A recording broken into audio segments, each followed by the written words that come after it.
Hi everyone, welcome to this edition of Exits through IPOs. I know IPO is a very hotly debated topic. One of the common notions is that investors get liquidity at the time of IPO. But to just take a step back, like liquidity from IPO just doesn't mean that people sell shares on the day of the IPO. There are multiple parts to this equation. There is pre-IPO, IPO, and then there is post-IPO. Now let's look at each of these. You get signals of an IPO coming through something called DRHPs, which is Draft Red Herring Prospectus, which companies that want to go IPO file with SEBI. So the agenda of this discussion is primarily only to look at VC-backed IPOs or IPOs of companies which have been backed by VCs and Ps. And that's for like Blume is also one such VC which backs companies, and our envision is that multiple of our companies go IPO and provide liquidity. So if we look at those leading markers, right, in the last 4 months, which is Jan to April, about 70 companies filed DRHPs. Of these 70 companies, 7 are VCPE backed. These companies include companies like Urban Company, ESDS Software, Seedworks, Right Water Solutions, Amanta Healthcare, Vida Clinical Research, and Veritas Finance. Now, as I said, that you need to look at liquidity from pre-IPO stage. Now, what does pre-IPO stage mean? Is typically companies which are like few years away from IPO, let's say between 2 years to 6 months, there is enough interest from investors to get into those companies because they see liquidity at the end of the tunnel. And then there are investors who have been on those cap tables for very long, who are okay to sell some of their shares or all of their shares at that point in time. So in this pre-IPO, if you look at examples of the companies that filed HPs, uh, there have been companies which have had provided good enough pre-IPO liquidity to investors as well as founders. So if you look at Urban Company, they sold shares worth about 1400 crores since September of 2024, of which 600 crores was sold by institutional investors such as Excel, Nexus, Bessemer, Tiger, and the remaining about 800 crores was sold by founders. ESDS, sold about 105 crores. Vida Life Sciences sold about 50 crores. Veritas, there was liquidity of about 500 crores, wherein British International Investment and Low Capital sold. So that's an example of pre-IPO exit. Now let's look at exit that is going to happen at the IPO stage. In the DRHP, typically it is stated how much is going to go into the company capital. Let's say a company is raising about 100 crores. The DRHP would state that 50 crores would go into primary, which is on the balance sheet of the company. 50 crores, the company would provide liquidity to investors, which is basically one shareholder sharing their share to a new investor, that there is no money that hits the company.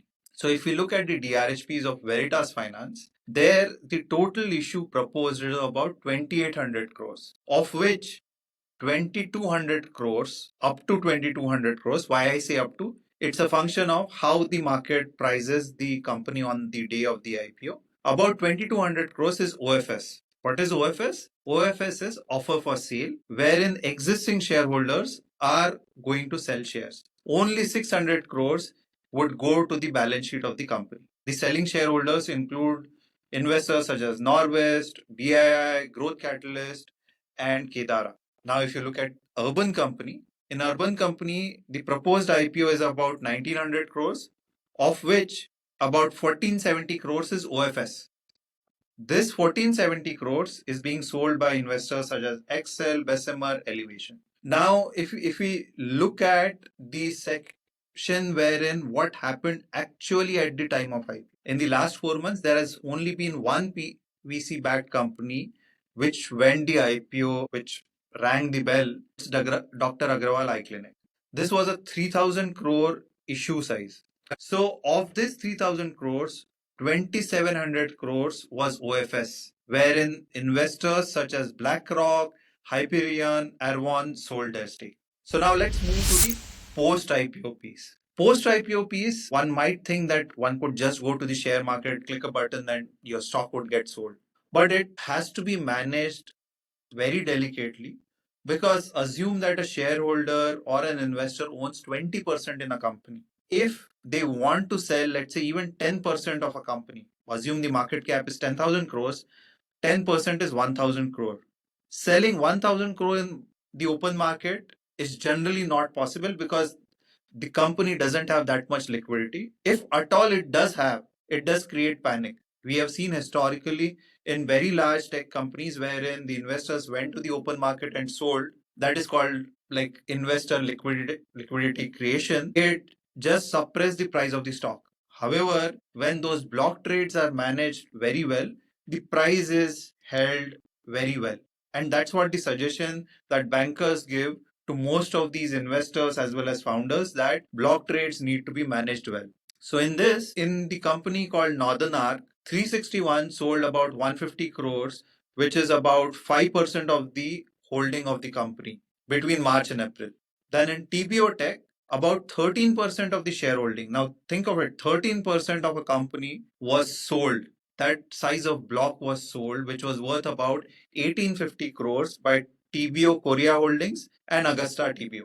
So, in a nutshell, I would again say there is pre-IPO liquidity that investors can generate, liquidity at the time of IPO, which is OFS, and then after the lock-in expires. Lock-in is something wherein existing investors are expected to hold the shares into a company up to certain number of months. Why I'm saying certain number of months? Those months depend on the type of the company. After which you can sell. So that's the post-IPO piece. And at Bloom, inherently believe that most of the liquidity in Indian markets for PE and VC investors would be generated through public markets. And we surely expect that most of our companies will go down that path in next few years, and we have a handful of those. So, like, lastly, I would say that this is our personal view. All these observations come from whatever filings these companies have done with SEBI or in public forums, and this is not meant for investment advice. Thank you.